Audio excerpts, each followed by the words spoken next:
case of pulling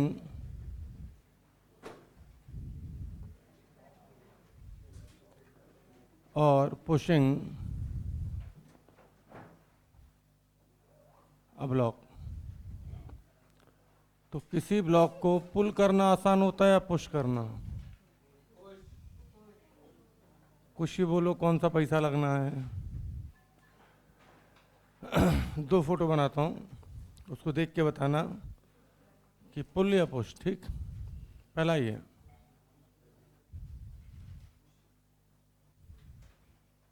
हंसी मजाक का फिर से कोई मौका नहीं है। इसको बोलते हैं पुल, खींचना। और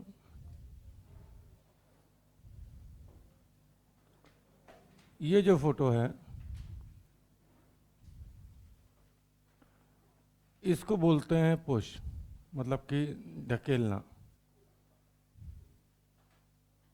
नीचे फ्रिक्शन ऑफ कोफिशिएंट म्यू दोनों में ही। अब बताओ क्या आसान होगा, कहाँ पे कम फोर्स लगा के काम चल जाएगा? पुलिंग में, पहले में, क्योंकि एफ ऊपर लग रहा है तो नॉर्मल घटाएगा। ठीक, देख सकते हो। हॉरिजॉन्टल कंपोनेंट दोनों ही केस में एफ कॉस थीटा आएगा, यहाँ पे भी और यहाँ पे भी।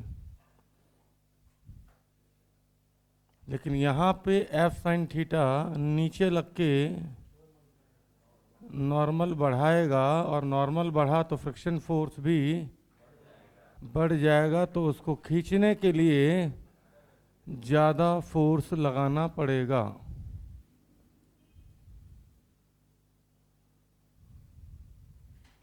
साथ के साथ नोट करें, टुकुर टुकुर ना देखें, दोनों में फ्रिक्शन पीछे।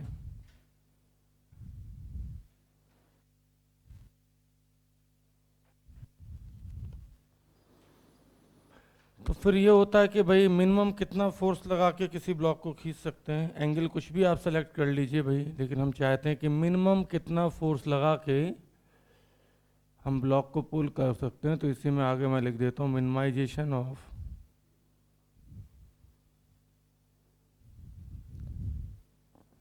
Pulling force.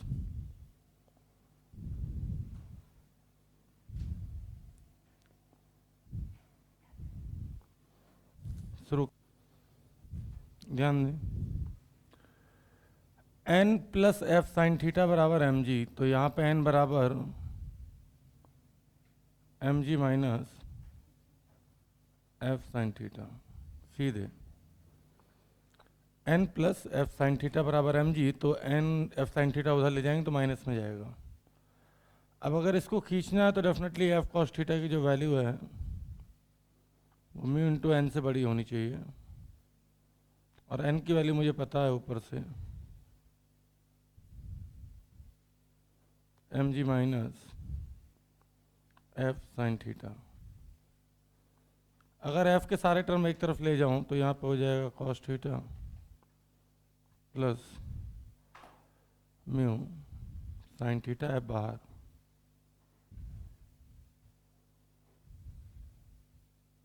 यहाँ से देखूं तो एफ की वैल्यू आ रही है, ये F is greater than equal to या इक्वल टू भी ले सकते हैं, म्यू एम जी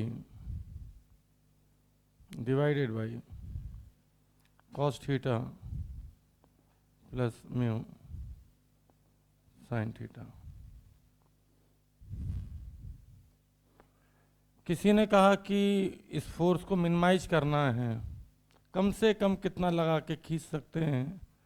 तो मैंने कहा इसको और मिनिमाइज करना चाहते हो तो जो डिनोमिनेटर है इसको मैक्सिमाइज कर दीजिए।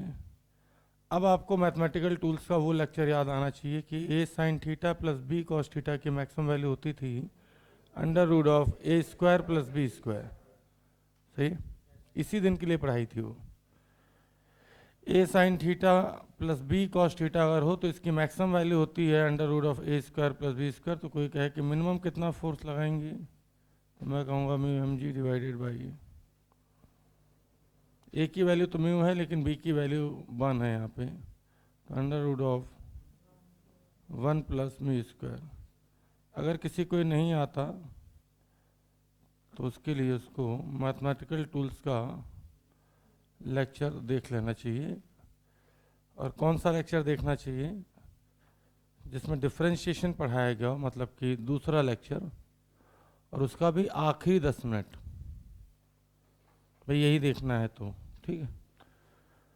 तो मैं बता दूं आपको कि अगर कभी ऐसे दिया हो a sin theta plus b cos theta, z बराबर मान लीजिए दिया है a sin थीटा, याद भी रख सकते हैं प्लस b cos थीटा, तो कोई कहे कि z की मैक्सिमम वैल्यू कितनी होगी, तो होगी under root of a square plus b square. साहब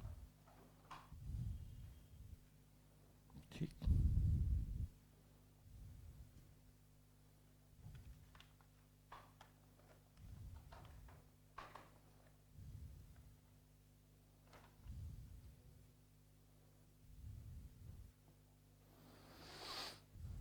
आगे बढ़ें।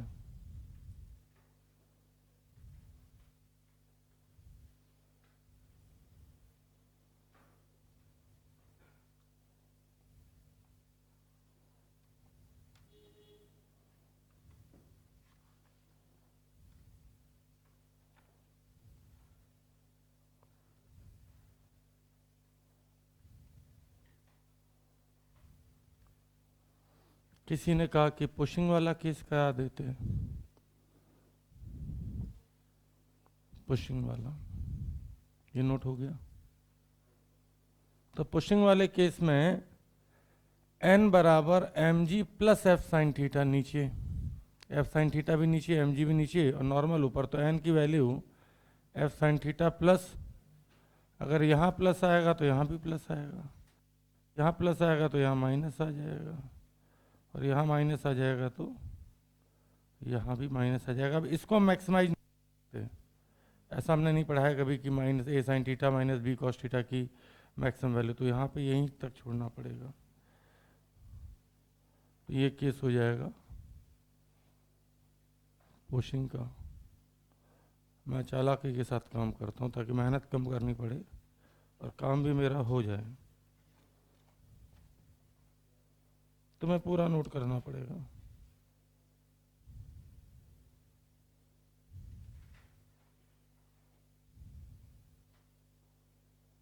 आगे चलें।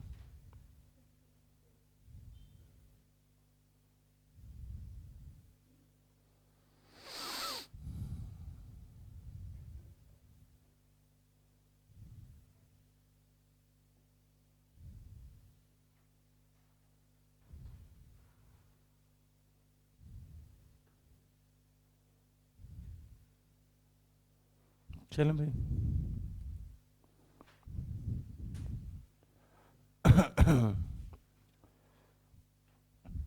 तो लेफ्ट में पुल है, राइट में पुश है, लिख भी देते हैं। चलो, पुलिंग फोर्स को हम मिनिमाइज कर सकते हैं, पुशिंग को नहीं कर सकते।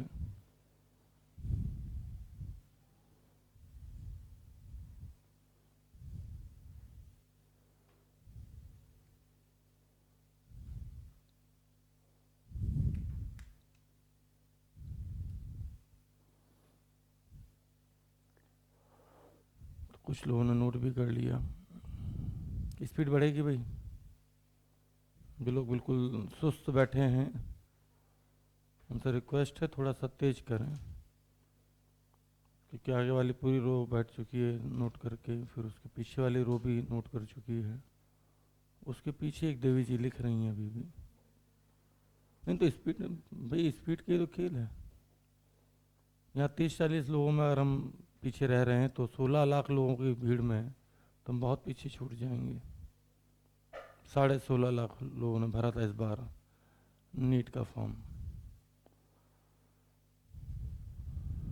ठीक। अब साहब एक सवाल एलन के मॉड्यूल में है साहब, फर्जी सा सवाल है।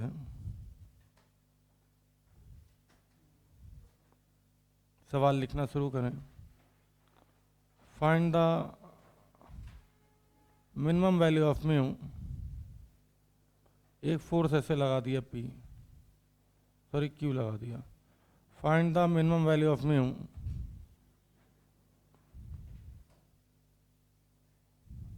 दो फोर्स लगाए, एक का नाम है पी, एक का नाम है क्यू, ब्लॉक का मास है। Find the minimum value of mu लिखा, so that block will just start slipping. Find the value of mu, mu के किस मान के लिए ब्लॉक जस्ट स्लिप करना शुरू कर देगा। और यहाँ पे इन्होंने दो फोर्स लगाए, एक फोर्स का नाम P है और एक का नाम है Q।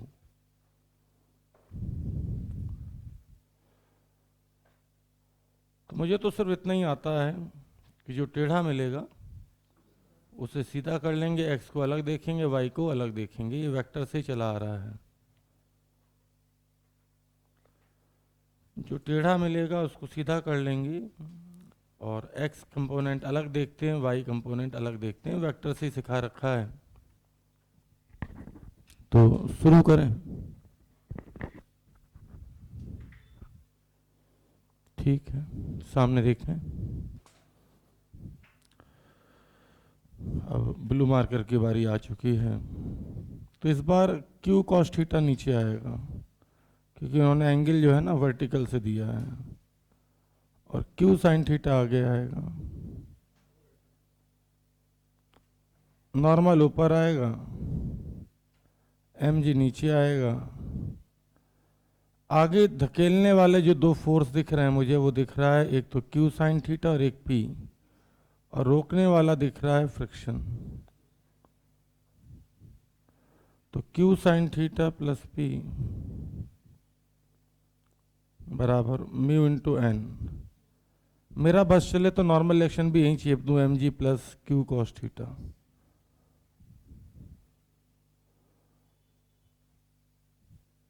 तो म्यू निकालने मुझे कितनी देर लगेगी, ये लो भैया, म्यू आ गया P plus Q sin theta upon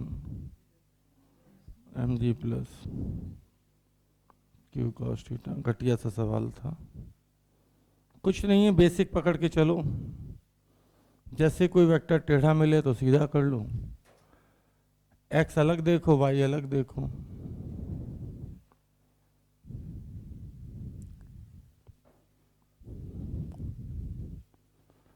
सवाल है और उसके बगल में एक लाइन में ही आंसर भी है, कोई दिक्कत।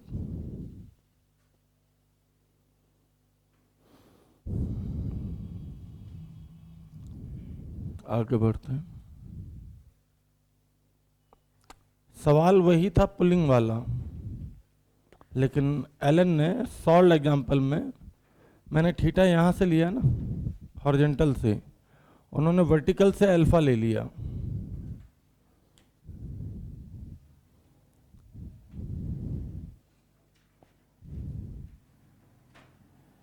ऐसा कुछ कर दिया।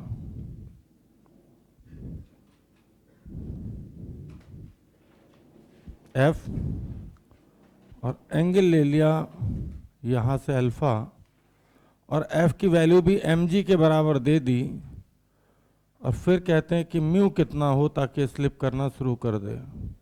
निकालना क्या है, म्यू। अब ये सवाल मेडिकल का बच्चा इसलिए नहीं कर पाता क्योंकि यहाँ थोड़ी सी गणित लगती है। क्या सबको cos 2 थीटा का फार्मूला याद है अभी भी? वैसे तो कल शाम वाले बैच में मैंने बताया था, cos स्क्वायर थीटा माइनस एक और था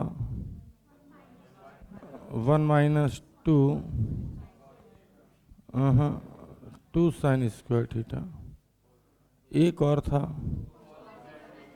2 cos स्क्वायर थीटा माइनस 1। याद रखना यहाँ 2 थीटा है तो यहाँ थीटा आएगा, लेकिन अगर यहीं थीटा होता तो यहाँ थीटा बाई 2 आएगा। तो म्यू की वैल्यू उन्होंने पूछी है, एफ की वैल्यू उन्होंने mg के बराबर दे दी पहले ही कि mg के बराबर फोर्स लगाएं, तो म्यू बताओ। ठीक, और अल्फा दे दिया वर्टिकल से।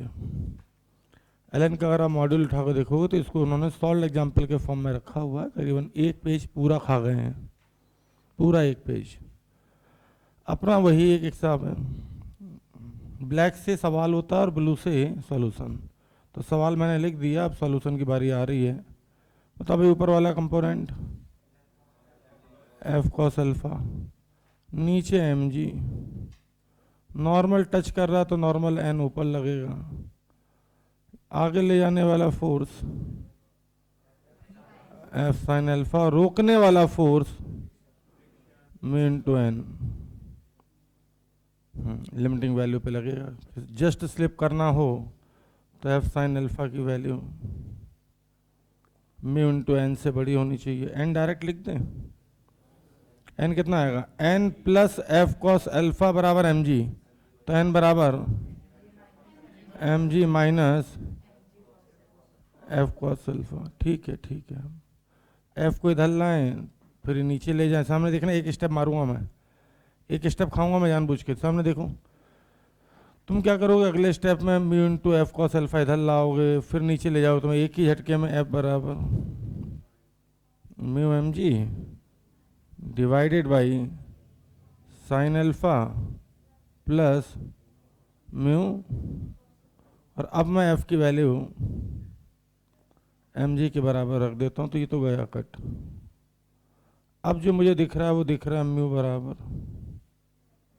Sign alpha plus mu. तो चलो म्यू निकालना, तो म्यू के टर्म एक तरफ ले लिए, तो जब इसको इधर लेके आएंगे तो म्यू 1 माइनस कॉस अल्फा बराबर साइन अल्फा। अब इसके बाद लोगों को समझ में नहीं आता कि सर अब क्या करें। गणित विभाग से संबंधित बच्चा कर लेता है, क्योंकि इसका आंसर उन्होंने दिया कॉट अल्फा बाई 2। क्या दिया है, कॉट अल्फा बाई 2। तो जाहिर सी बात है कि साइन 2 थीटा का फार्मूला तो याद होगा, 2 साइन थीटा कॉस थीटा। तो साइन अल्फा को मैं लिखने जा रहा हूँ 2 sine alpha by 2 cos alpha by 2 divided by, ऐसा फार्मूला यूज करो कॉस थीटा 2 थीटा का कि ये 1 चला जाए, तो ये वाला यूज कर लेते हैं। तो 1 तो पहले से था, minus 1 minus 2 sine square alpha by 2, क्योंकि यहाँ अल्फा है तो यहाँ अल्फा बाई 2 आएगा, पहले ही बता दिया था। 1 से 1 कट गया, माइनस माइनस प्लस हो गया। अब अगर मैं यहाँ देखूँ तो कोई खास बात नहीं थी, लेकिन मेडिकल का बच्चा यहाँ आके फंस जाता बेचारा, कहता सर कॉट वाला आंसर तो नहीं आ रहा हमारा। तो ये हो गया 2 साइन स्क्वायर, साइन स्क्वायर से 2 कट जाएगा, साइन से साइन कट जाएगा, कॉस अपॉन साइन क्या होता भैया। तो इतनी मेहनत करोगे, इससे बढ़िया तो याद रख लेना, हाले अगर यहाँ से दिया और mg फोर्स दिया तो आंसर आता है, कितना आता है, कॉट अल्फा बाई 2। मेरे हिसाब से ये सवाल और इस सवाल में कोई अंतर नहीं है, बस एक में एंगल हॉरिजॉन्टल से लिया था थीटा, एक में वर्टिकल से ले लिया और फोर्स की वैल्यू दे दी mg। ठीक, यहाँ तक मुझे अच्छे से पता है, तुम कर ले जाओगे। अब यहाँ के बाद थोड़ा सा सोचना पड़ता है कि अगर एंगल आंसर हाफ एंगल में आ रहा है तो फिर साइन 2 थीटा और कॉस 2 थीटा के फार्मूले लगे होंगे। तो बस यही हल्की सी मैथ परेशान करती है, नहीं तो कोई बुराई नहीं है। और इसको मैं करता हूँ ब्लॉक, ब्लॉक का मतलब है, आगे चलते हैं।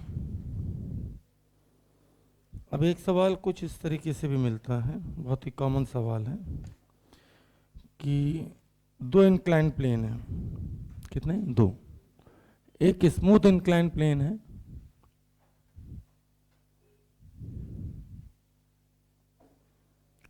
उस पर एक ब्लॉक को छोड़ा, ब्लॉक का मास कुछ भी ले लीजिए, ये स्मूथ है, स्मूथ का मतलब है इसका म्यू 0 है। और दूसरा इंक्लाइन प्लेन जो है तो उतना ही लंबा लेकिन रफ है, एंगल चलो 45 ले लेते हैं। रफ का मतलब है कि वहाँ पे फ्रिक्शन होगा।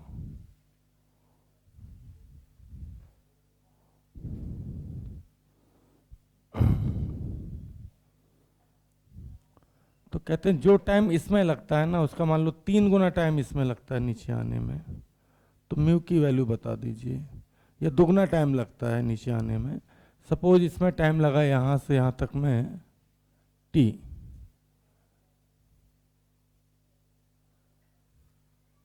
तो यहाँ पे जो रफनेस है उसकी वजह से एस्लेशन कम हो जाएगा भाई। तो यहाँ पे टाइम लगा मान लीजिए एन टी मान लेता हूँ मैं। एन इसलिए लिया है कि कभी कोई कहेगा दोगुना टाइम लगा तो 2t कर देना। अब किसी सवाल में कहा कि तिगुना टाइम लगा तो एन की वैल्यू 3 रख देना। किसी सवाल में कहा कि भाई 4 गुना टाइम लगा तो एन की वैल्यू 4 रख देना। तो बोलते हैं कि भाई म्यू कितना होगा, म्यू कितना होगा। ठीक, फिलहाल मैं आंसर जब निकालूंगा तो इसकी वैल्यू 2t लेके निकाल दूंगा। लेकिन n के फॉर्म में इसलिए सॉल्व करने का फ़ायदा है कि कभी बच्चे को मान लो किसी सीट में 3 गुना टाइम दे दिया, किसी में 2 गुना दे दिया। शुरू करें अक्षरी, सामने देखें। डिस्टेंस तो उतनी ही है, तो s तो सेम है, लेकिन इसमें एस्लेशन आएगा सिर्फ g साइन थीटा।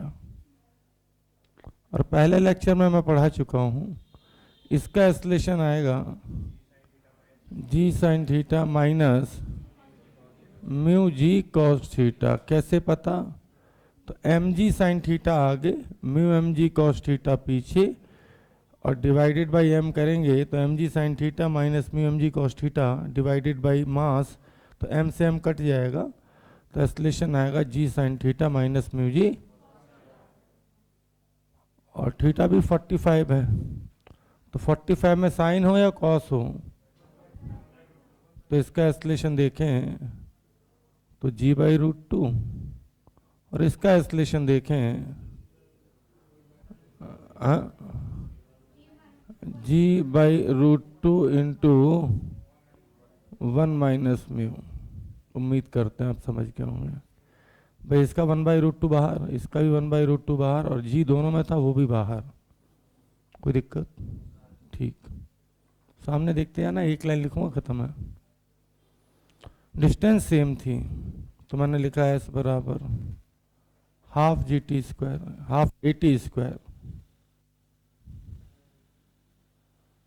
जबकि इसके केस में मैं लिखूंगा s बराबर हाफ, इसका एस्लेशन है भैया g by root 2 into 1 minus mu into time जो लग रहा है वो n लग रहा है, तो एन टी स्क्वायर। ठीक, ये सब तो कट गया, कट गया। तो यहाँ से मुझे जो दिख रहा है वो दिख रहा है 1 minus mu into N square बराबर 1, लेकिन मुझे चाहिए तो म्यू है, तो थोड़ी सी कैलकुलेशन, तो 1 माइनस म्यू बराबर 1 बाई एन स्क्वायर, तो म्यू बराबर 1 माइनस 1 बाई, अब एन की वैल्यू अगर 2 होती, 2t लेते तो यहाँ 2 रखते तो म्यू की वैल्यू आ जाती 3/4। कोई दिक्कत? सही है। तो ऐसा सवाल बहुत ही कॉमन है, हर जगह मिल जाता है। ये पूरा सवाल लिखाने की जरूरत नहीं है। कहते हैं कि एक इंक्लाइन प्लेन है, जब स्मूथ सरफेस थी तो ब्लॉक को टाइम लगता है t। लिख के आएगा पूरा, से फोटो बन के नहीं आएगा, लिख के। उसी सरफेस को जब हमने रफ कर दिया तो अब 2t टाइम लगने लगा। ठीक, तो बताओ कोफिशिएंट ऑफ फ्रिक्शन म्यू क्या होगा? ठीक है, तो मुझे लगता है फोटो से समझ में आ जाता है लोगों को। आइए,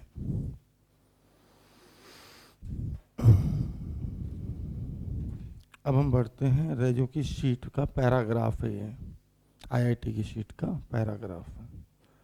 कल तक हमने सीधा फोर्स लगा के ब्लॉक को रोका था दीवार के अगेंस्ट में। कैसे फोर्स लगाया था? ऐसे लगाया था, याद करो, ऐसे। ऐसे 3 सवाल कल मैंने कराए थे।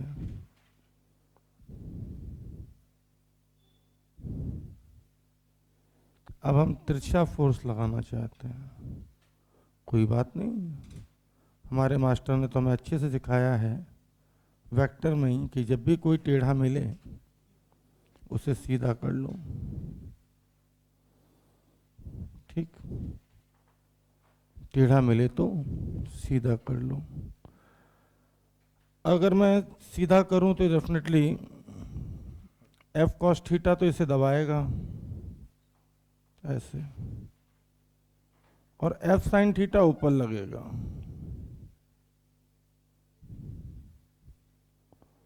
और एम जी नीचे लगेगा साहब। चूंकि इसे इधर दबाएगा तो दीवार भी चुप नहीं बैठेगी, दीवार नॉर्मल एक्शन इधर लगाएगी।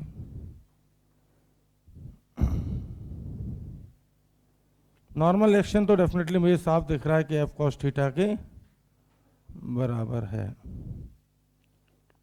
तो उन्होंने सवाल ये पूछा कि एफ साइन थीटा की किस वैल्यू के लिए फ्रिक्शन लगेगा ही नहीं। अब इसमें फ्रिक्शन ऊपर भी लग सकता है, नीचे भी लग सकता है, क्योंकि डिपेंड करता है टेंडेंसी किधर है। अगर एफ साइन थीटा बड़ा हो गया और एम जी छोटा है तो टेंडेंसी किधर, ऊपर, तो फ्रिक्शन किधर लगेगा, नीचे। अगर एम जी बड़ा और एफ साइन थीटा छोटा तो टेंडेंसी नीचे, तो फ्रिक्शन, तो कब फ्रिक्शन नहीं लगेगा, जब टेंडेंसी ही ना हो। तो फ्रिक्शन जीरो होगा तब जब एफ साइन थीटा और एम जी, तो यार अगर ये आईआईटी है तो मुझे इसको आईटीआई बोलने में कोई शर्म महसूस नहीं होती, क्योंकि ये सवाल तो मैंने दूसरे नंबर पे ही करा दिया था, याद करो, पहला लेक्चर दूसरा सवाल, जिसमें उधर एफ बराबर 10t लगा था और पीछे 40 न्यूटन लगा था, याद आया। तो कभी फ्रिक्शन पीछे लगता था, कभी फ्रिक्शन आगे लगता था, और कभी लगा ही नहीं था। अब इसके लिए क्या करना है, जो लोग बाद में उपस्थित हुए, फ्रिक्शन का लेक्चर नंबर 1 देख लेना है। दिखाएगा कौन, T2 भैया। बल्कि मैं तो कहूँगा कि एनएलएम के 2-3 लेक्चर और फ्रिक्शन का जो एक छूटा है वो पूरा देख लो, क्योंकि मैकेनिक्स शुरू होती है न्यूटन लॉ ऑफ मोशन से।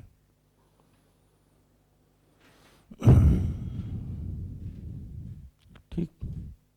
अब किसी ने कहा कि मिनिमम कितना फोर्स लगा के इसको रोक पाए, मिनिमम कम से कम लगाना है ताकि बस रुका रहे। भाई ज़्यादा लगा दो तो ऊपर भाग जाएगा, कम से कम कितना लगाएं ताकि ये रुका रहे, तो कम लगाना है, तो टेंडेंसी नीचे है, इसका मतलब फ्रिक्शन किधर लगेगा। ध्यान दें भाई, पैराग्राफ है आईआईटी की शीट का, तो पैराग्राफ में क्या होता है, 3 सवाल आते हैं। तो बताओ भाई ऊपर की तरफ कौन कौन से force, F sine theta plus mu N, तो ऊपर की तरफ है एफ साइन थीटा, जगह नहीं छोड़ूंगा, प्लस म्यू एन, और नीचे कौन सा है, एम जी। और एन खुद किसके बराबर है, एन, एन किसके बराबर है, एफ कॉस थीटा। तो भैया जगह बहुत बचा बचा के चलता हूं मैं, तो एफ की वैल्यू आ जाएगी, बताओ बताओ, सीधे इसमें से कॉमन ले लो और नीचे डिवाइड में आ जाएगा, M G divided by sine theta plus mu.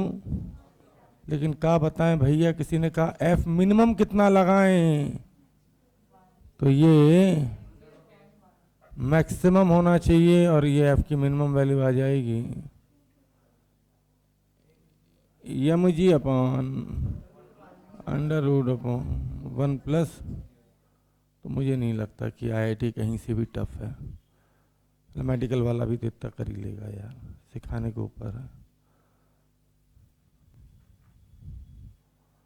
छाप डालो, क्या देख रहे हो।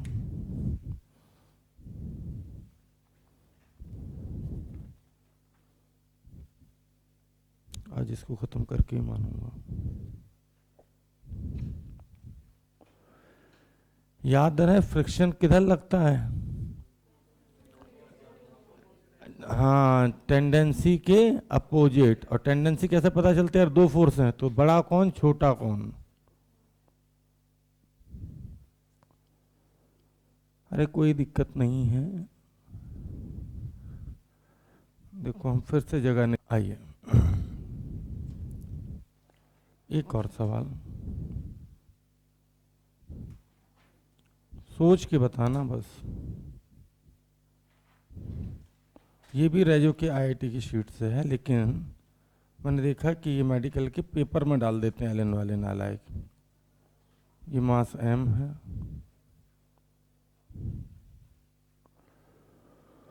और ये मास है 10 kg, म्यू है 0.5 और एंगल है 37 का।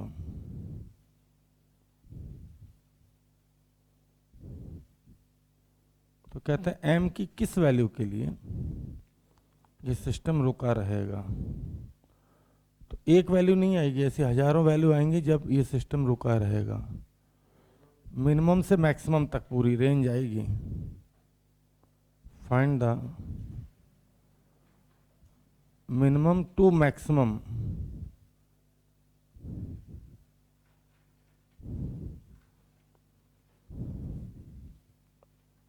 value of m for which system remains stationary या system remains in equilibrium या system remains in rest भी लिख सकते हो। तीनों चीज का एक ही मतलब है।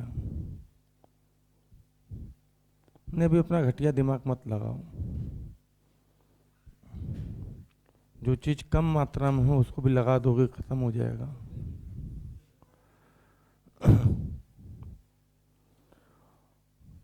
आओ देखते हैं।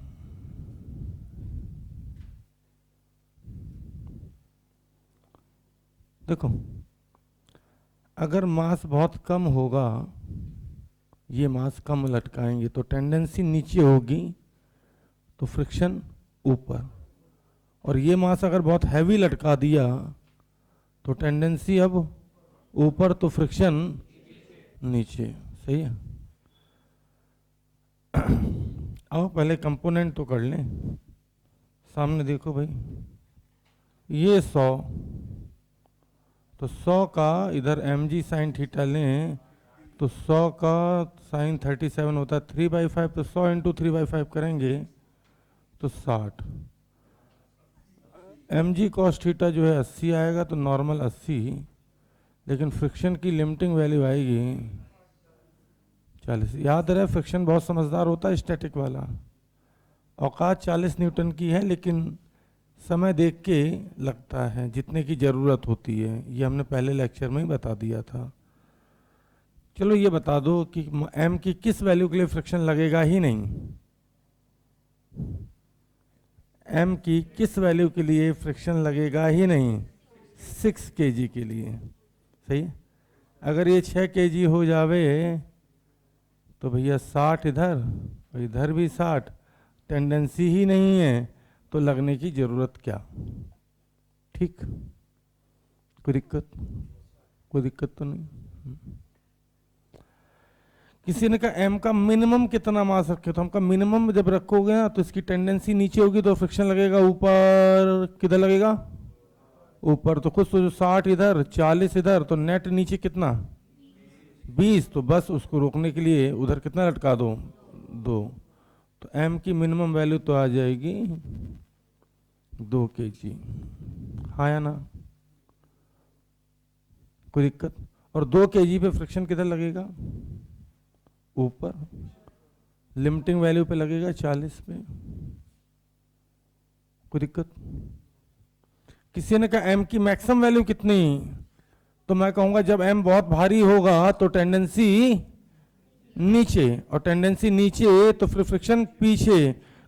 ये 60 तो था ही था, 40 और लग गया, और 100 को बैलेंस करने के लिए इधर कितना चाहिए?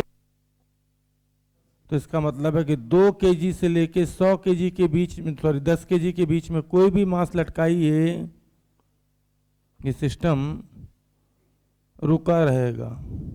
ठीक। अब किसी ने कहा 6 kg लटका दें तो मैंने कहा बेटा अगर 6 kg लटका दिया ना, हिलेगा तो इस पे भी नहीं इस पे भी नहीं, तो फ्रिक्शन 0 हो जाएगा। ठीक। किसी ने कहा चलो सर 4 kg लटकाते हैं, उनको लटका ले यार, पूरी टेबल बना देते हैं, ऐसे मैंने पहले बनाई थी, याद कीजिए।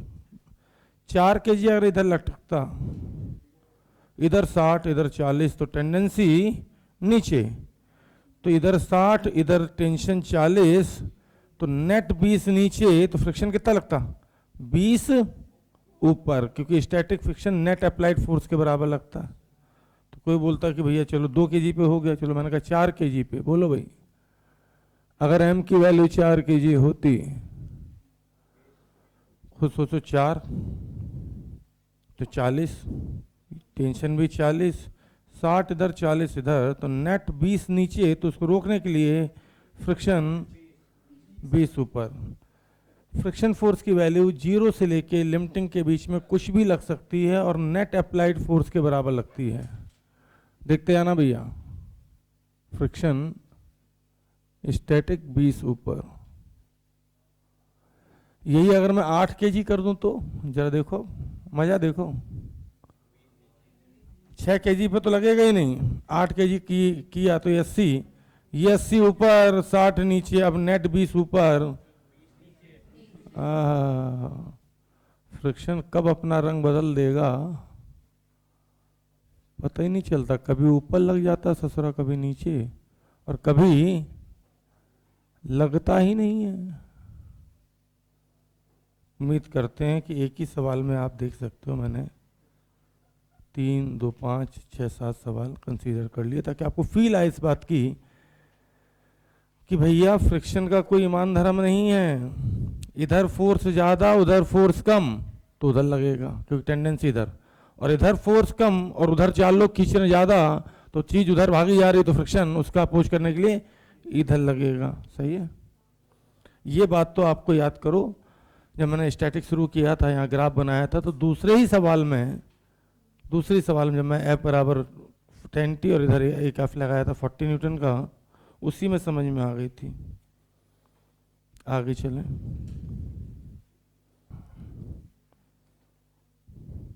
अब एक अच्छा सवाल, काफी अच्छा सवाल, ध्यान दीजिएगा भाई। तुम्हें याद होगा न्यूटन लॉ ऑफ मोशन में ये सवाल हम कर चुके हैं। एक वेज था, इसके ऊपर एक ब्लॉक था, और हम बोलते थे कि इसको कितना एक्सेलरेशन दे दें ताकि ये ब्लॉक इस वेज पे रुका रहे। आंसर आता था A बराबर G tan थीटा, टॉपिक का नाम सुडो फोर्स, वो क्या बोलते हैं उसको, टैबलेट। मैं जब भी डालूंगा, मेरा शुरू से था, तो यही लेक्चर होंगे, पूरे नहीं डालूंगा। अब सवाल यहाँ पे कैसे शुरू किया था, ध्यान दीजिएगा। अभी फ्रिक्शन है और यही सवाल आपके आगे तक चलेगा, बता दूं। सर्कुलर मोशन में भी ये सवाल आएगा, पहले ही बता दूं। एक टॉपिक अब आएगा वर्क पावर एनर्जी, उसके बाद सर्कुलर आएगा, तब तक याद रखना है इसको, ठीक। MA इधर लगा था, MG इधर लगा था, और एक मेथड मैंने बताया था कि MG का साइन थीटा इधर और MA का कॉस थीटा इधर। अगर MA कॉस थीटा बराबर MG साइन थीटा एक दूसरे को बैलेंस कर लेता है तो ये रुका रहेगा। M से M कट गया था तो A बराबर आ गया था G tan थीटा। लेकिन क्या करें उस वक्त का, अगर MA कॉस थीटा बड़ा हो जाए MG साइन थीटा से तो टेंडेंसी किधर, ऊपर, और अगर फ्रिक्शन होता तो किधर लगता, नीचे। और MG साइन थीटा अगर बड़ा हो जाए MA कॉस थीटा से तो फ्रिक्शन ऊपर। तो अब मैं यहाँ पे A नहीं पूछूंगा, A मिनिमम से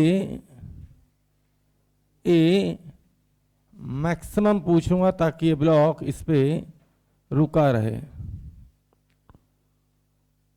find the value of A min to A max so that block remains stationary on wedge। ठीक, तो मैक्सिमम कैलकुलेट करते हैं पहले। तो ध्यान दो भाई, जब एक्सेलरेशन ज़्यादा दोगे तो सुडो फोर्स ज़्यादा आएगा, लिखना बाद में।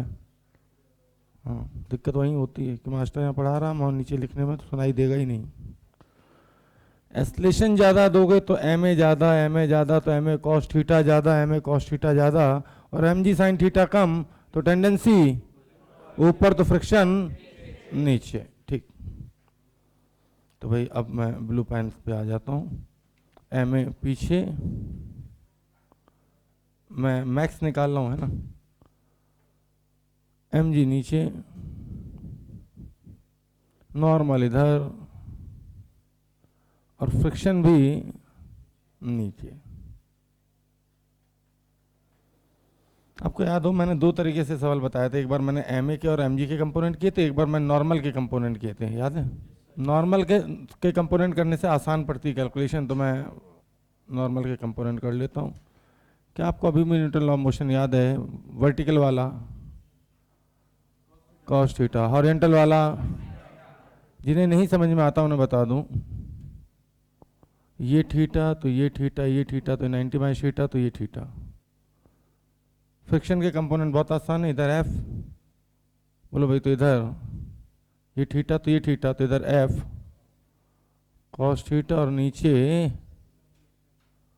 F sine theta.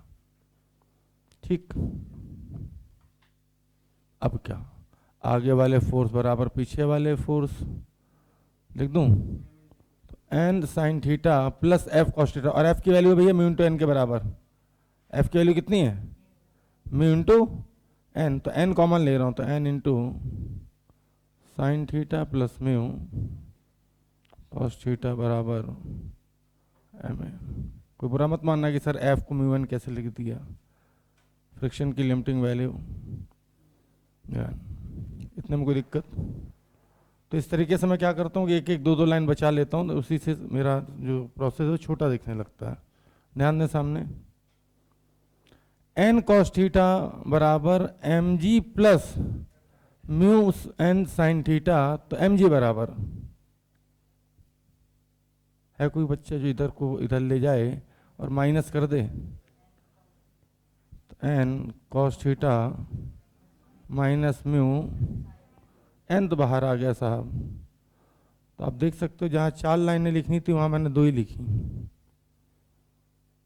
तो इस तरीके से ब्रेन का हल्का से यूज करेंगे तो पेन कम चलाना पड़ेगा, टाइम बचेगा।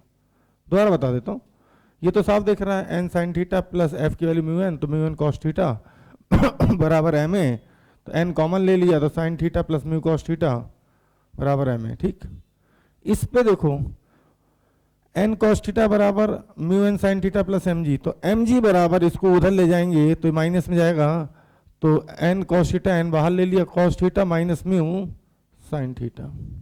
ठीक, तो किसी ने कहा कि भाई अब बता दो, तो मैं कहा डिवाइड कर दो बस, अब क्या बचा, तो ए बाई जी, या ए बराबर जी,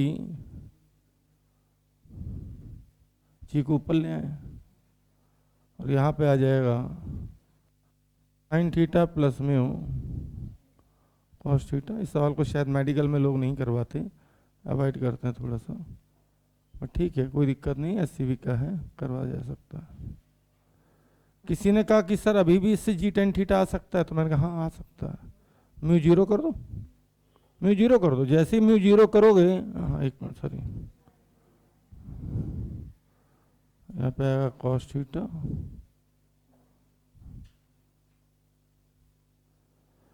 अगर मैं म्यू यहाँ जीरो कर दूं तो तत्काल प्रभाव से आप एनएलएम में पहुंच जाएंगे, ए बराबर जी टेन थीटा। कोई दिक्कत? ये था ए मैक्स। अब एक बच्चा मेरे पास आया, सर ए मिन कैसे निकालने, तो मैंने कहा बता, मिनिमम जब लगाएगा एक्सेलरेशन तो टेंडेंसी होगी नीचे फ्रिक्शन कितना लगेगा, तो फ्रिक्शन ने अपनी डायरेक्शन नहीं बदली ना, तो सिर्फ म्यू की जगह माइनस म्यू कर दे, जो फ्रिक्शन नीचे लग रहा था वो अब ऊपर लगने लगा। तो भैया कभी भी याद रखो, ए मैक्स से ए मिन जाना हो या ए मिन से ए मैक्स जाना हो, क्या करें, म्यू की जगह माइनस म्यू, तो ए मिन कितना आ जाएगा, sine theta minus mu cos theta divided by cos theta plus mu. अब एक बच्चा बोलता है कि सर इसको सर्कुलर में कैसे यूज करोगे, बड़ी कमीने बुद्धि है मेरी। सर्कुलर और इस चैप्टर में अंतर सिर्फ इतना है कि सर्कुलर में जो सेंट्रीफ्यूगल फोर्स लगता है, सुडो फोर्स, उसकी वैल्यू होती है M V square by R. इसका मतलब एक ही जगह अगर मैं वी स्क्वायर बाई आर रख दूं तो सारे सवाल अभी की अभी मैं सर्कुलर में कन्वर्ट कर सकता हूँ। जैसे किसी ने कहा बैंकिंग ऑफ रूट, वहां आता था, यहां आता था, ए बराबर कितना था, जी टेन थीटा, और इसी को और मैं वी स्क्वायर बाई आर रख दूं तो अभी के अभी तुम्हें वी की वैल्यू सर्कुलर में बैंकिंग ऑफ रूट,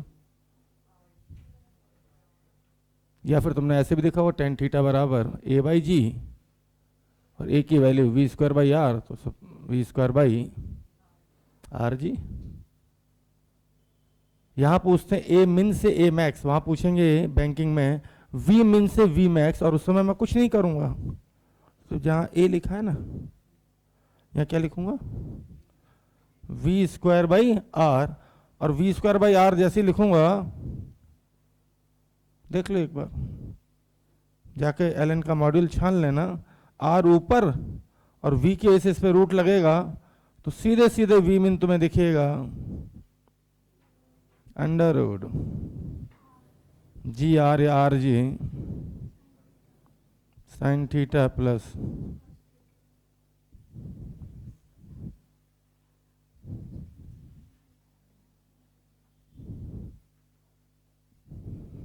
यही फार्मूला लिखा हुआ है, चाहो तो देख लेना। अंतर क्या है, फोर्स तो फोर्स होता है चाचा, ये वी मैक्स होगा, वहां से उठाए ना तो ये वी मैक्स हो जाएगा, इससे उठाओगे तो वी मिन हो जाएगा, मैक्स कर दो। वैसे भी आपको बता दें कि जिसमें प्लस ऊपर और माइनस नीचे वो मैक्सिमम, और जिसमें माइनस ऊपर छोटी संख्या ऊपर और बड़ी नीचे वो मिनिमम, ऐसे याद रख सकते हैं। बैंकिंग ऑफ रूट का फार्मूला यही तो होता है, V square by R G, सही है। तो याद रखिएगा। एक बच्चा मेरे से बोला कि सर सर्कुलर पेपर में आ रहा है शाम को और आपने फ्रिक्शन तक ही पढ़ाया है, हम क्लास में क्या करेंगे। तो मैंने कहा एक काम कर, फटाफट सिखा देता हूँ। फ्रिक्शन और एनएलएम में जहां जहां मैंने, एक चीज दिखाऊं, बैंकिंग ऑफ रूट का फोटो भी दिखाता हूँ आपको, देखो कैसे करता मास्टर, देखना, देखे मास्टर के, बस इसमें ऐसे रोड और बनाए दो। अब सर्किल में घूम रहा तो यहाँ एम में नहीं लगेगा, एक ही, यहाँ क्या लगेगा, यहाँ क्या लगेगा,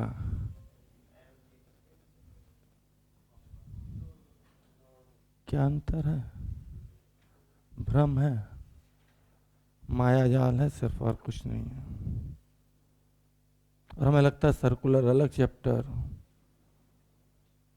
कुछ नहीं। अभी तक जितनी जगह पढ़ाया है स्प्रिंग अलग लगती थी लोगों को, मैंने सिर्फ एक ही लाइन बोली थी, जहां जहां रस्सी है, जहां जहां स्प्रिंग दिखे, स्प्रिंग को स्प्रिंग की नहर से ना देख के किसकी नहर से देखो, खत्म स्प्रिंग, वहीं खत्म हो गई थी वो।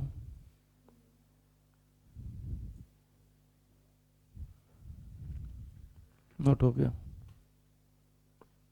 अब है भी क्लास तुम्हारी, एक काम करना, 5 मिनट का वीडियो लेक्चर लौट के आकर, कल जल्दी तो आ जाते हो, ये यूं कहें कि मैं लेट आता हूँ, हाँ तो देख लेना, वीडियो में देख लेना, टिटुया का मैं बोल के रखूँगा। अब ऐसी चीज जो नॉर्मली लोग कम कराते हैं, आज के भी सवाल तुम देखोगे तो बस वो पुशिंग और पुलिंग वाले कराते हैं, बाकी मैंने काम तो कल ही कर दिया था पूरा। डबल ब्लॉक सिस्टम, एलन के मॉड्यूल में सवाल एक भी नहीं है, लेकिन सॉल्व एग्जाम्पल है। मॉड्यूल लटा हुआ मुझे, एक्सरसाइज में नहीं है, डाल दिए इस साल, ठीक। और वो घंटा किसी को समझ में नहीं आता, पल्ले ही नहीं पड़ता। तो मैं लगातार जितनी जगह मेरे पास बची है, 5 या 6 सवाल, एक दो नहीं 5 या 6 सवाल, एक टाइम ऐसा भी था, तुम मेरा पुराना वीडियो देखोगे, 40 सवाल डबल ब्लॉक सिस्टम के, इधर तो शुरू करता था भरना, दर दर दर दर दर दर दर, ठीक। चलिए, तो अब मैं बात करता हूं डबल ब्लॉक सिस्टम की।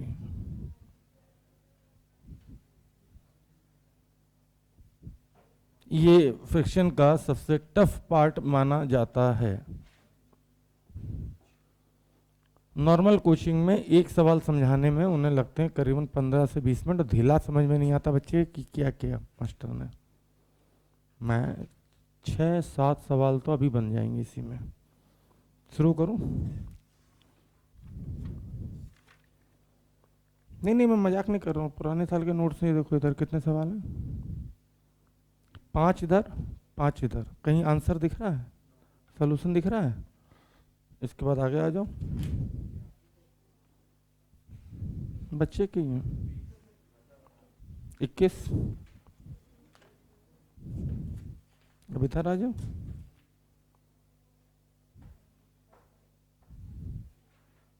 अरे मैंने बावलों की तरह पढ़ाया, पागलों की तरह, ये हैं करीबन 28, पागलों की तरह पढ़ाता था मैं, ये अभी 2 साल पहले, लॉकडाउन के पहले।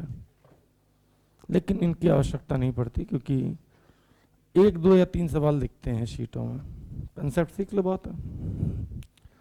हाँ लेकिन वो वही चीज़ है ना, वो बैच मान लो अप्रैल में स्टार्ट हो गया तो टाइम आपको पूरा मिल रहा है, अब ओवर कम है तो आपको खेलने का स्टाइल चेंज करना पड़ेगा। पढ़ाना सब कुछ है, छूटना नहीं है, लेकिन एक्सेस नहीं पढ़ाना है। एक्सेस का मतलब अंट कुछ भी,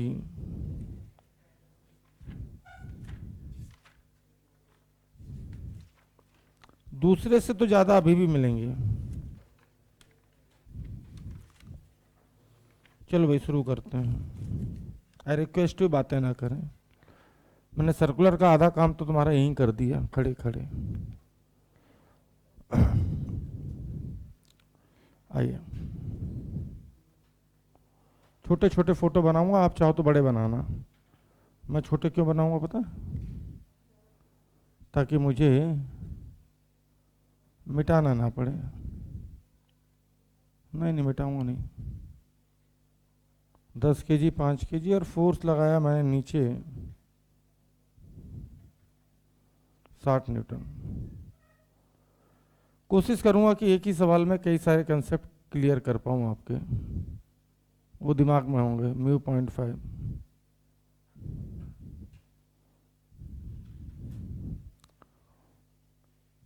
फिर उसी सवाल में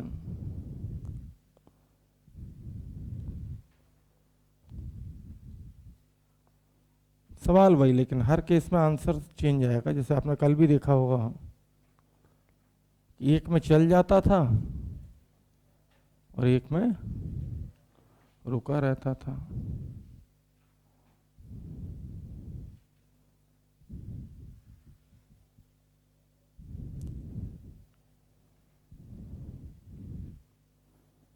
कोशिश वही कि ज़्यादा से ज़्यादा सवाल आपको करवाए जा सकें।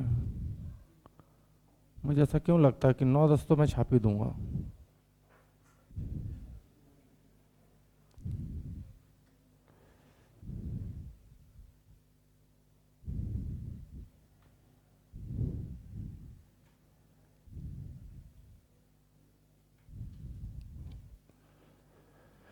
एक दो तीन, क्योंकि मुझे सॉल्यूशन की तो जरूरत ही नहीं है। 4,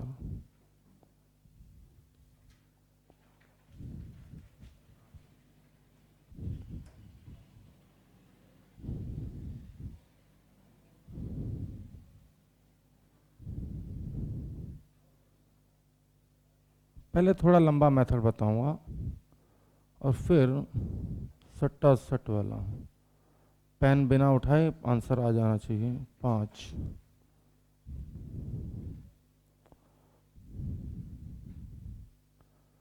जहां पे भी मैं एफ मिनिमम पूछूं ना, तो ये मिनिमम वो फोर्स है जिसमें इन दोनों के बीच में रिलेटिव मोशन जस्ट स्टार्ट हो जाएगा। तो मैं लिख भी देता हूं यहाँ पे,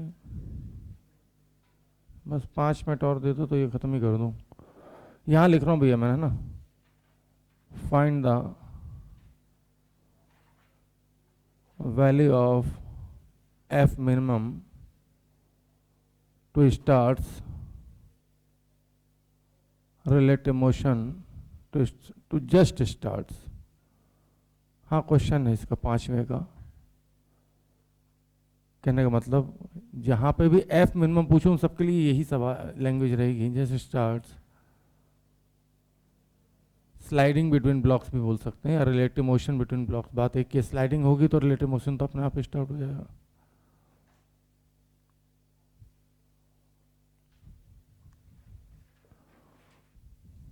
ठीक, तो पांचवा सवाल भी आपके सामने। छठा, इस बार मैंने फोर्स नीचे लगाया था ना, तो ऊपर लगा देते हैं साहब, ऊपर लगा देते हैं।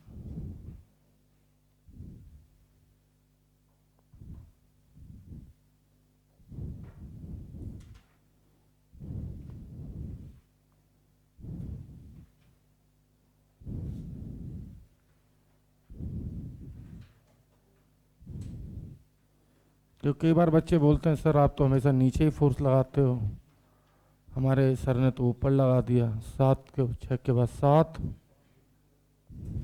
8। आप हो सके तो ऐसे बनाइएगा, थोड़ा अलग अलग, इतने में पापा के पैसे नहीं बचेंगे, बहुत नीट एंड क्लीन कॉपी रहनी चाहिए।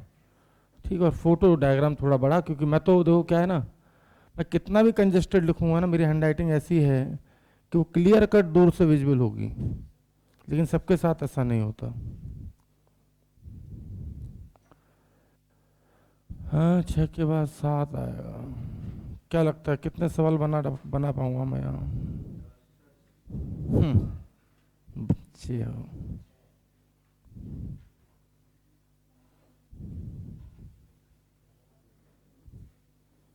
और चलो यहाँ म्यू मैंने 0.5 लिया था, यहाँ पे 0.6 ले लेते हैं।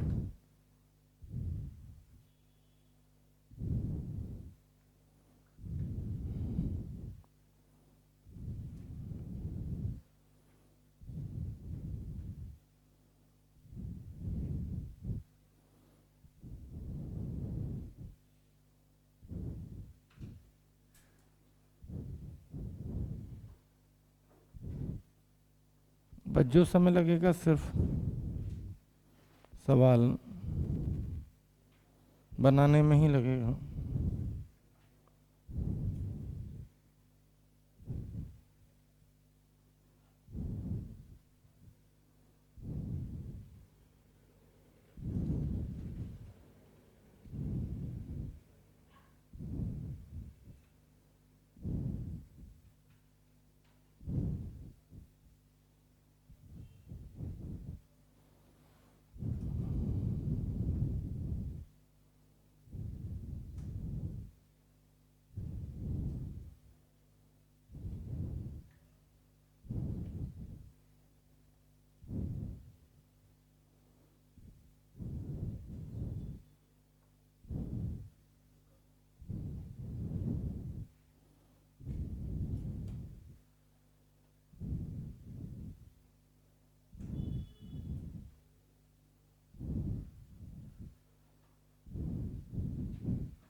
नौ तो हो गए।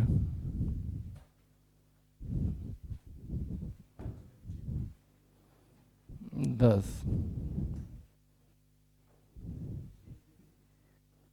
इन 9 सवाल की खास बात है कि इसमें सिर्फ ब्लॉक के बीच में फ्रिक्शन है, ब्लॉक और ग्राउंड के बीच में फ्रिक्शन नहीं है। आप देख सकते हो जो फ्रिक्शन डाला है वो मैंने सिर्फ और सिर्फ कहाँ डाला है? ब्लॉक के बीच में। अब बारी आ चुकी है कि ब्लॉक और ग्राउंड के बीच में भी फ्रिक्शन डाल दिया जाए।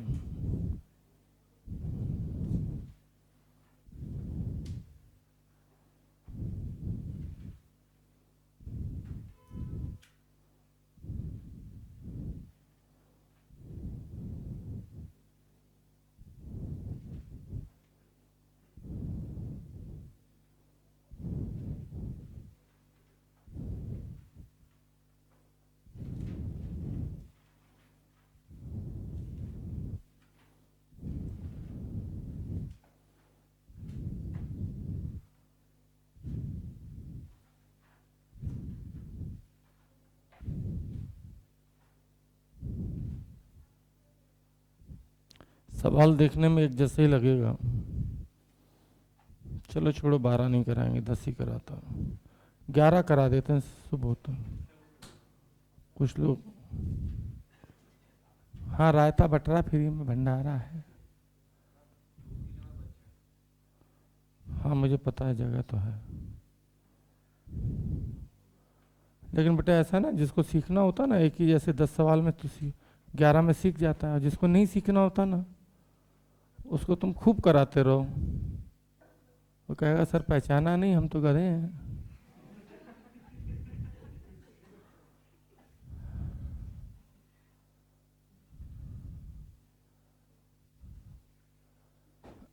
नहीं, ये सिर्फ कॉम्प्लीमेंट्री है।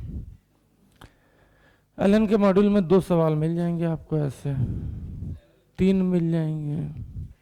2 ही कंडीशन बनती हैं,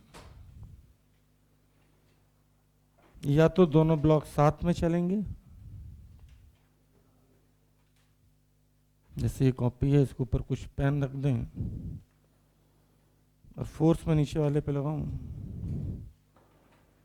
और अगर बहुत ज़्यादा फोर्स लगाऊंगा तो ये डस्टर यहीं रह जाएगा, कॉपी निकल जाएगी। तो या तो दोनों साथ में चलेंगे, साथ में चलेंगे तो दोनों का एक्सेलरेशन सेम आएगा, साथ में चलेंगे, और उनके बीच में फ्रिक्शन, चूंकि रिलेटिव मोशन नहीं हो रहा है तो स्टैटिक लगेगा।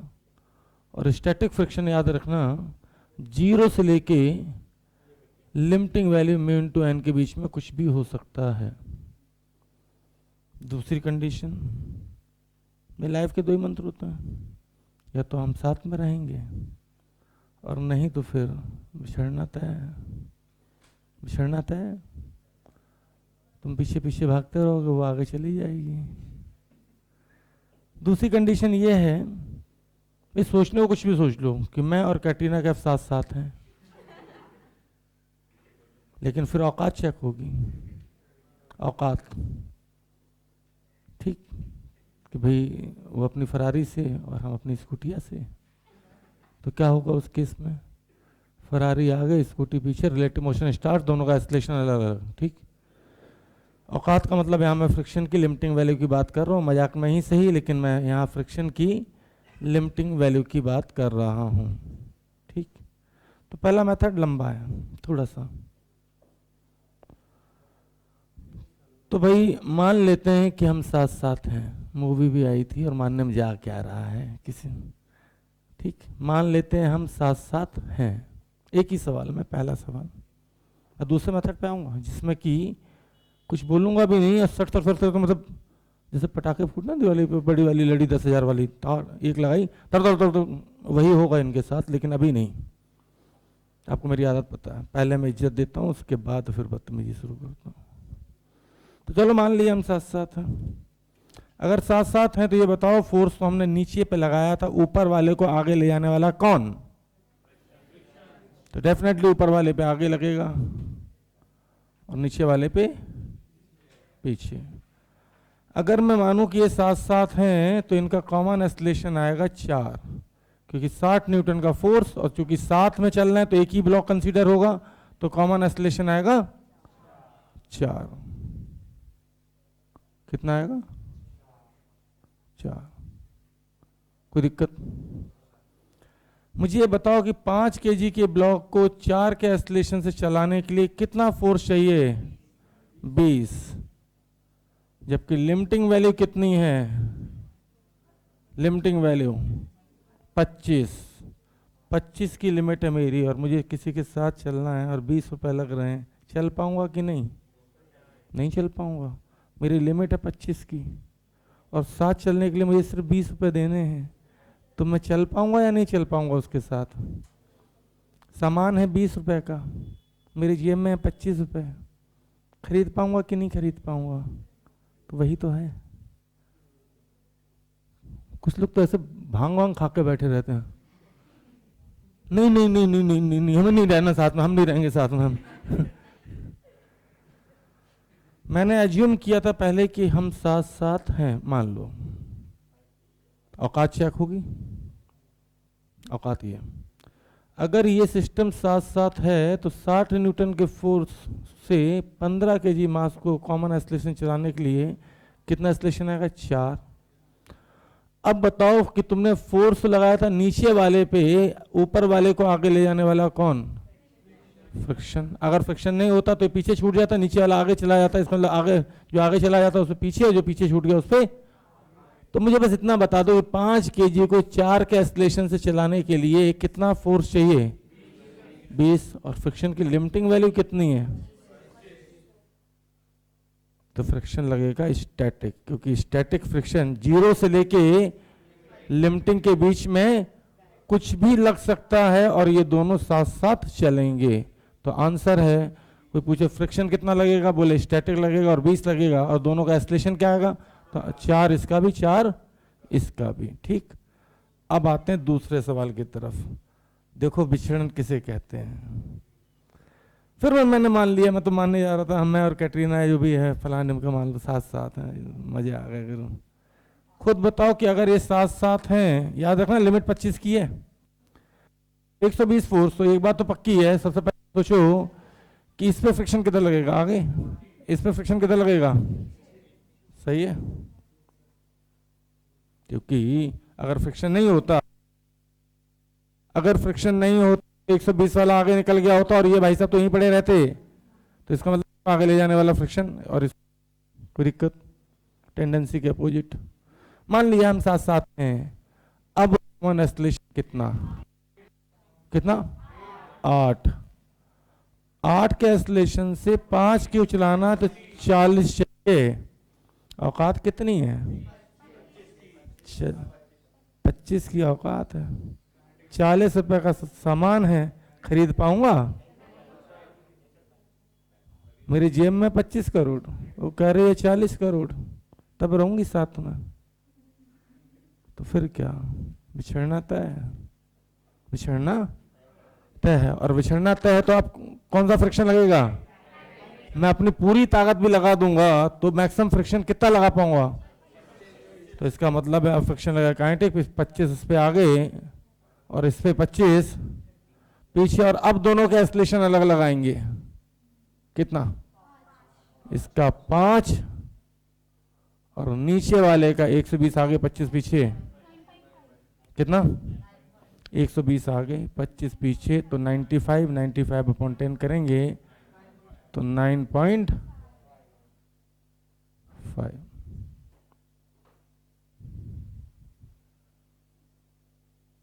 एक ही जैसे दो सवाल, लेकिन एक में बिछड़ना तय था और एक में साथ साथ चले। यहाँ औकात कम लगी ना। ठीक, अब सोचो जरा एक बात, ऐसे तो तुम कर ही लोगे सारे, इसमें कोई ज्यादा एफर्ट नहीं है। ठीक, अब मैं जो बोल रहा हूं उसको सोच के देखना।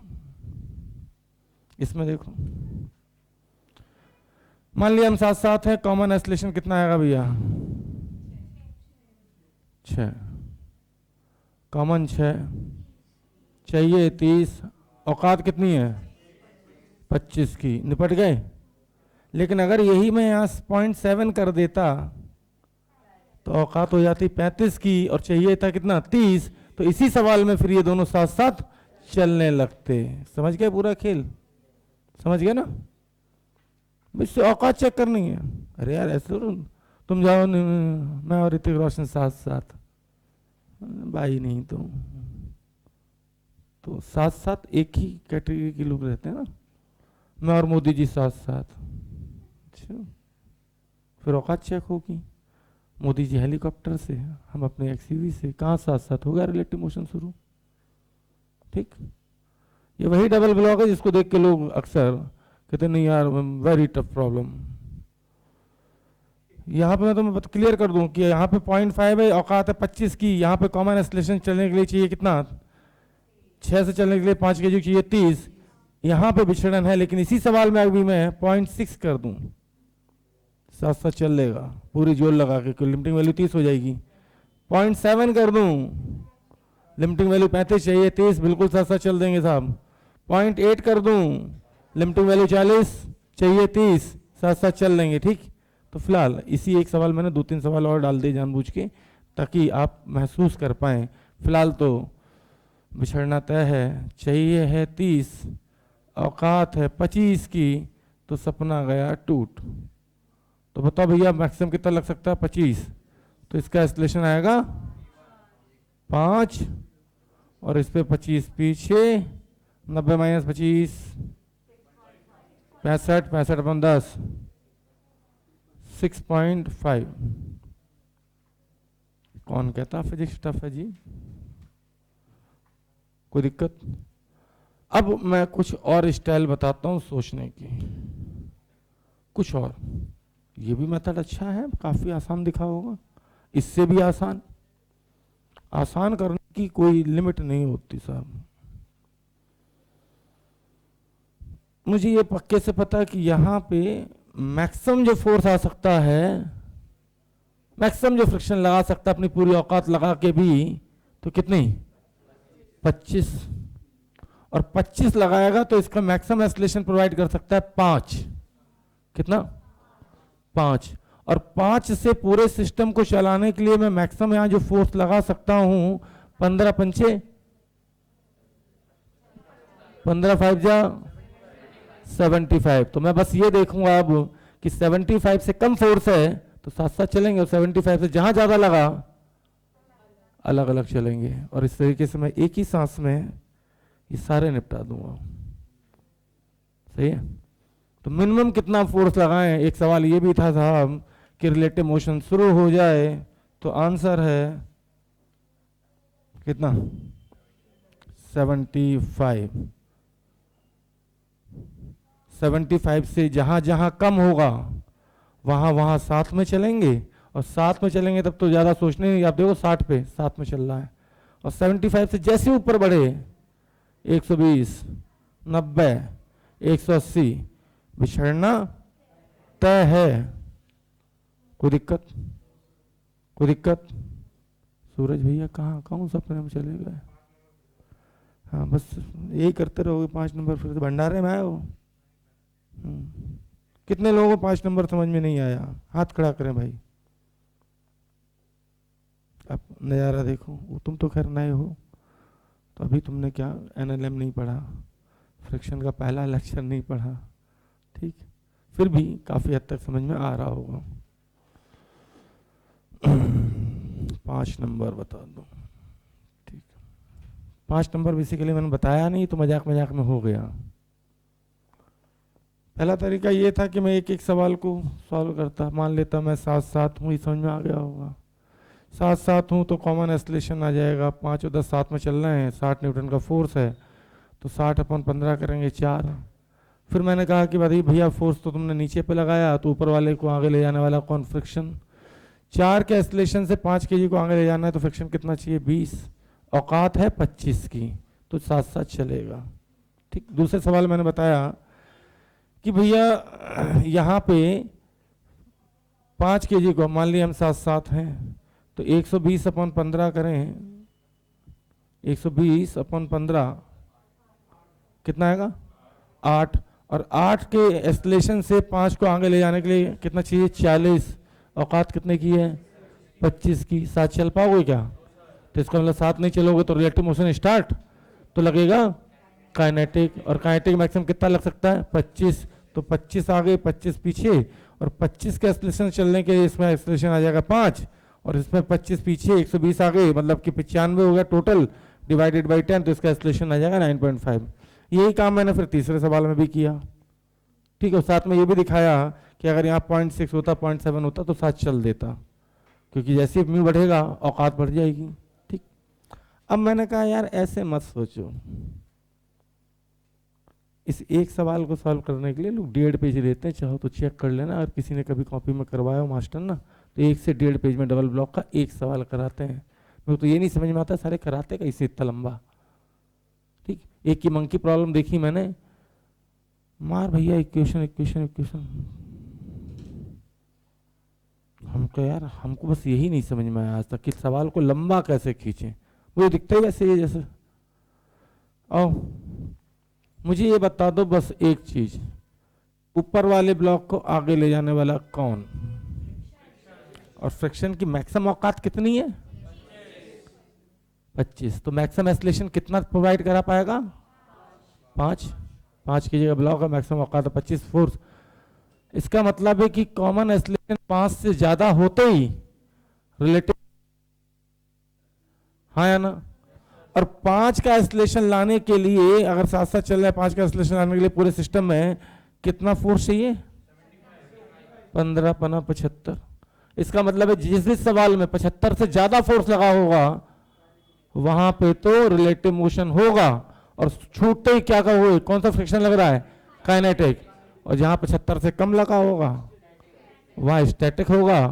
और स्टैटिक देख लेना कितना लगेगा, क्योंकि स्टैटिक की वैल्यू 0 से लेके म्यू एन के बीच में कुछ भी हो सकती है, कोई दिक्कत। देख लेते हैं 180 वाले को भी देख लेते हैं। देखो अब मैं क्या करूंगा, जैसे ही 180 मुझे दिखा मैं सीधे छूटते बोलूंगा काइनेटिक लगेगा, हाँ या ना? और ऊपर वाले का एक्सेलरेशन आएगा 5, क्योंकि काइनेटिक लगेगा तो 25,000 लग ही नहीं सकता। ऊपर वाले का आएगा 5 और नीचे वाले का पता कितना आएगा? 180 माइनस 25 अपॉन 10। तो 180 में से 25 घटाओ, 155 अपॉन 10 करेंगे तो 15.5। पेन चलानी जरूरत थी क्या मुझे? मेरा तो शुरू करें एक ही झटके में।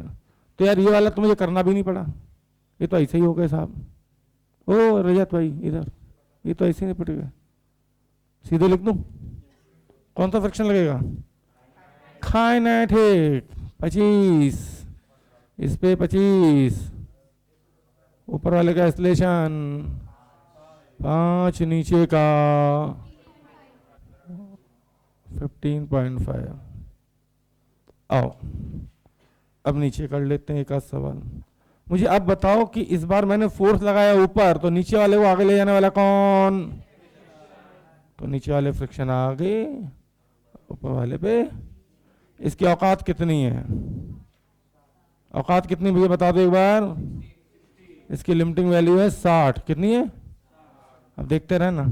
मान लो हम 7 हैं, मान लिया 7 हैं, तो 120 टोटल फोर्स, टोटल मास है 3, तो कॉमन एक्सेलरेशन 4। 7 नहीं रह पाएगा। अब मैं बताऊँ मैं कैसे खेलता हूँ। मैंने देखा इसकी मैक्सिमम औकात कितनी है? 60, और 60 का फोर्स लग के 20 को मैक्सिमम एक्सेलरेशन 3 दे सकता है ये। तो जिस केस में भी कॉमन एक्सेलरेशन 3 या उससे ज्यादा आ गया वहां पे बिछड़ना तय है। सही है? सही समझ गए बात को? भाई मैक्सिमम फोर्स कितना लग सकता है और कितने केजी पे लग रहा है? तो मैक्सिमम एक्सेलरेशन कहां तक दे पाएगा? 3 तक। तो जिस केस में भी 3 या 3 से कम एक्सेलरेशन है उसमें तो 7 चलेगा, और जिसमें भी 3 से ज्यादा आ जाए रिलेटिव शुरू हो जाएगा। सही है? तो देखो मैं कैसे करता हूं। मैंने जैसे ही देखा 120 अपॉन 30 कितना दिख रहा है? 4 दिख रहा है। तो अब मैं पहले क्या करता था, 4 का एक्सेलरेशन आया तो 4 के एक्सेलरेशन से 20 केजी को आगे चलाने के लिए चाहिए 80, औकात है 60 की। अब मैं क्या कर रहा हूँ, स्टाइल चेंज कर दी मैंने पहले ही देख लिया, समझ गया चालाकी, कि मैक्सिमम फोर्स लगा 60 और 20 केजी का ब्लॉक है, तो ज्यादा ज्यादा कहां तक साथ दे पाएगा? 3 के एक्सेलरेशन से। तो 3 के एक्सेलरेशन से जहां भी ज्यादा एक्सेलरेशन दिख रहा है मैं छूटते बोल रहा हूँ काइनेटिक, और काइनेटिक है तो ले भैया इस पे पीछे कितना? 60, उस पे 120, इसका एक्सेलरेशन तो 3, कितना दिखा? और इसका एक्सेलरेशन बोल दो, इसका एक्सेलरेशन 6। क्या मेरी बात समझ पा रहे हैं? सही है? तो मिनिमम कितना फोर्स लगाएं ताकि इनके बीच में रिलेटिव मोशन शुरू हो जाए? तो भैया मिनिमम मैक्सिमम जो है जो एक्सेलरेशन दे सकते थे वो कितना दे सकते थे? 3 का। और 3 के एक्सेलरेशन से पूरे सिस्टम को चलाना हो तो घटिया इंसान है आप। पूरे सिस्टम को चलाना हो तो 30 केजी का ब्लॉक 3 का एक्सेलरेशन से चलाना है तो कितना फोर्स चाहिए? क्योंकि अब तक तो साथ ही है ना भाई, इसके बाद बिछड़ना शुरू होगा। कोई दिक्कत? चलो बताओ यहां पे साथ चलेंगे या नहीं? मैं बता दूं कैसे देखता हूं मैं। 2 का एक्सेलरेशन आ रहा है, 2 का एक्सेलरेशन आ रहा है, और 7 कहां तक दे सकता था? 3 के एक्सेलरेशन तक। तो साथ चलेंगे, और साथ चलेंगे तब तो कोई दिक्कत ही नहीं है। 60 अपॉन बोलो भाई 30, तो कॉमन एक्सेलरेशन कितना? 2 और 2 के एक्सेलरेशन से नीचे वाले 20 kg को चलाने के लिए कितना फोर्स चाहिए? 40। औकात कितने की? 60 की। चल गया। कहने का मतलब एक मेथड था फास्ट, ये है फास्टेस्ट, क्योंकि एक ही झटके में मैंने अगर यहाँ पे अटैक कर दिया शुरू में ही कि इसकी लिमिटिंग वैल्यू कितनी मैक्सिमम 60 और ब्लॉक कितने का 20 kg का, तो मैंने पहले देख लिया दूर से ही कि गुरु मैक्सिमम एक्सेलरेशन कितना दे सकता है 3, और 3 के एक्सेलरेशन से पूरे सिस्टम को अगर चलाना हो तो 90 चाहिए। तो इसका मतलब जहां जहां 90 से कम फोर्स लगा है वहां साथ साथ चलेंगे, और जहां जहां 90 से ज्यादा लगा है वहां पे बिछड़ना तय है। मुझे नहीं लगता कि कहीं कोई दिक्कत है यार। ठीक, पहला मेथड भी आसान था, दूसरा लेकिन और फास्ट है। फास्ट इसलिए कि दूसरे में पेन भी नहीं उठाना पड़ रहा है। चलो इधर देखो, चलो इसकी औकात कितनी? नहीं, इसमें ऊपर फोर्स लगा था, इसमें नीचे लगा है। इसकी औकात कितनी? फ्रिक्शन की औकात कितनी? 60। फोर्स तुमने नीचे वाले पे लगाया, ऊपर वाले को आगे ले जाने वाला कौन? फ्रिक्शन ना। तो मुझे बताओ कि कॉमन एक्सेलरेशन कितना? 210/30 7, और 7 का एक्सेलरेशन 10 kg चलाने के लिए कितना फोर्स चाहिए? 70। औकात कितनी है? यही अगर मैं यहाँ 0.7 कर दूं, 0.8 कर दूं तो आंसर होगा साथ साथ चलेंगे। सही है, क्योंकि लिमिटिंग वैल्यू बढ़ जाएगी। लेकिन यही अगर मैं 0.6 0.5 कर दूं तो आंसर होगा साथ साथ। तो फिलहाल इस सवाल में साथ साथ नहीं चलेंगे, क्योंकि साथ चलने के लिए चाहिए 70। औकात है भैया की 60 की, तो 60 लगा लो भैया। 60 के हिसाब से इसका एक्सेलरेशन आ जाएगा 6 और इसका एक्सेलरेशन आ जाएगा 7.5। कैसे पता? 210 में से 60 घटाओगे तो 150 आएगा। 150 को 20 से डिवाइड करोगे ना, 7.5 आ जाएगा। ठीक, तो कहने का मतलब मैंने सवाल जरूर यहाँ तो मैं 10 या 11 लिखे हैं, लेकिन मैं साथ में ये भी चाहता हूँ कि सवाल को आप महसूस करें। अगर यहीं पे 0.6 की जगह 0.7 हो जाता, अब साथ साथ चलते, तब आंसर क्या लिखते बोलो? या 0.8 हो जाता, तो 0.8 होता तो मैं कहता औकात है 80 की और कॉमन एक्सेलरेशन है 7, तो 70 की जरूरत है। स्टैटिक फ्रिक्शन 0 से लेके 80 के बीच में कुछ भी लग सकता है। ठीक, तो फिर उस समय साथ साथ चलते और फ्रिक्शन लगता 70। ठीक, और एक्सेलरेशन आ जाता कितना आता? 7। ठीक।